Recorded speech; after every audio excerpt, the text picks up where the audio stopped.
So Mondays are a public holiday. This one opened on a Wednesday night. Down some people turn up from New South Wales and go, hey Phil, you ripped us off, mate, that's a Sydney Opera House. But you were very poor, you could only afford the one sail.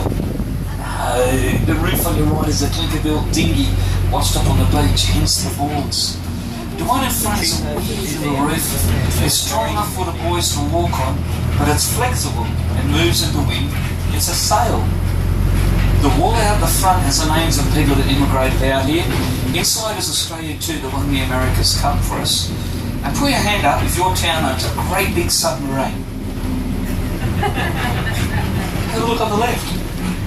HMS Ovens, the Oberon class submarine, decommissioned and given to the people of Fremantle as a display. An Oberon was not a good name for an Australian submarine. Is anyone here familiar with William Shakespeare's A Midsummer Night's Dream?